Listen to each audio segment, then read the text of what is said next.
In this video, I'm going to show you exactly how to record good looking videos like this one with your mobile phone. And I am also going to show you how to have a good and clear audio even if you don't have an external microphone like this one. I am going to show you how I turn this video into this one. Okay, let's start with the first thing. The first thing you should understand is lighting is more important than you think. It doesn't matter the type of camera that you have. If you have a bad light, the video is not going to look great. I know you will hear advice from many people that will tell you to use a window light if you don't have any light, any ring light or anything, to use a natural source of light. And in most cases, that is not going to be a good idea. If absolutely you can't get anything, all you have is a window light, then yeah, you can work with what you have. But my advice is the very first thing you need to do if you want to have good and clear, good looking video is get a ring light. If you cannot afford a big lighting with softbox, just buy a ring light. A ring light is what I have been using since I started my first YouTube channel. And I bought this ring light, I think at around 35,000 naira to 40,000 naira, which is going to be around, I think, $15 or $20. So this is something that many people can afford. If you can afford to buy a ring light just in your local market, don't even use Amazon. If you buy on Amazon, you have to pay shipping fee, which is going to make it more expensive. Just go to your local market and find a good ring light at an affordable price that you can afford.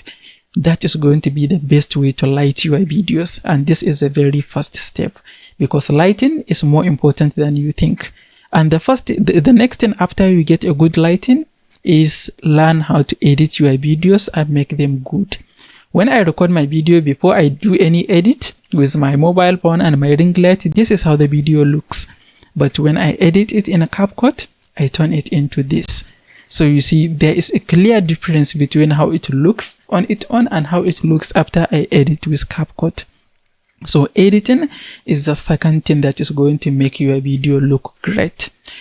Normally what I do is I did a lot of experiment with my first channel before I figure out what works.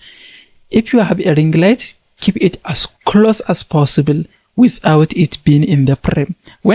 You see right here, now I'm able to touch my ring light. This is as far as it is from my face. And this is the best way really to light yourself. Keep it as close as possible without it being in the frame. And this is the best way to have a good clear lighting and have a video that is going to look even like you record with a digital camera. And when you have this lighting good enough and you put it in CapCut, you edit the color and make it more presentable, people are not even going to understand that you record with your mobile phone. So the two things that are going to make your videos good or bad is lighting and editing. If you only even have just one ring light, it is going to be enough. But if you can afford to have an RGB light, a different color light that you can have in your background, it is really going to optimize how your video is going to look. You see, if I turn off this blue light and this little light that I have up here, the video is not going to look nearly as good as this. But with just this little adjustment, this light that I have up here is just a small lamp. I bought it just for reading books, and when I started recording in this setup, it looks good when I put it up here, so I put it. So with this tiny little orange light and this blue light, they really contributed in making this video look as good as it does. So you don't even have to really buy extra light. You probably have some light that is a different color, maybe orange, blue, green.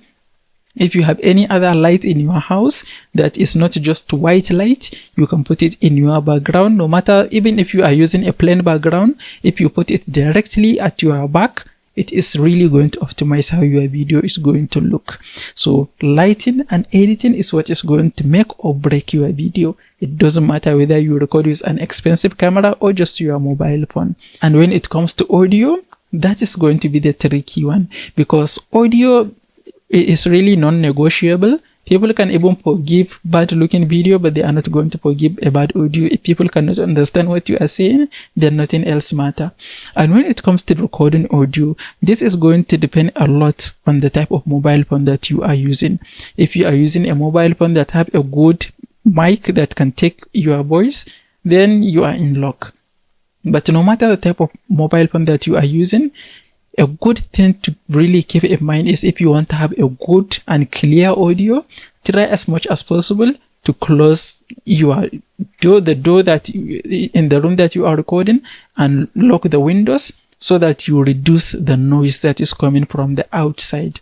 And if you have a fan or an AC that is running, if you can turn it off, that is going to be the best, because the microphone that is inbuilt microphone in your mobile phone is not really very good, so it is going to capture all the sound. So if you can reduce the sound as much as possible, that is going to be the best way. And if you cannot turn off your AC or your fan, then try as much as possible to position your mobile phone away from the fan or the AC, so that it doesn't capture too much noise from the AC or from the fan. Ideally, the closer it is to you, the more it is going to take your voice. So when you finish recording, you can use Audacity. In Audacity, you can remove background noise. I normally record my audio with Audacity. So when you finish recording, you can export your audio and put it in Audacity, and you can remove background noise, normalize the loudness, and normalize how it sounds generally. And if you are using CapCut for editing also, then you might not even need to use Audacity. You can add your audio in CapCut, and you can do all the audio adjustments. You can reduce noise, you can normalize the loudness of your voice, you can even remove any, you can add vocal isolation, is how it sounds in how they write it in CapCut. And that is in case if you have maybe a fan that is humming in the background and your voice is fighting with the humming of the fan, then if you add vocal isolation in CapCut, it is going to remove any other sound and only leave your voice. Even if it is like a background music, if you add vocal isolation, it is going to isolate your voice and remove any other sound that is in your audio. So when it comes to having great audio, you have to use tools that are going to optimize your audio. In CapCut, there is also another feature which is going to enhance your audio. It is titled Enhance Audio. And that is very useful if you have an audio that is not very good. When you upload it to CapCut, with just one click, you can activate Enhance Voice, and it is going to enhance the quality of your audio. So these are all the key pieces that you can put together in order to have a good quality audio if you are recording only with your mobile phone and you don't have an external mic. And if you want to learn exactly how I edit my videos with CapCut, you can watch this next video. If you find this video helpful, please give it a like and don't forget to subscribe. I will see you in the next one.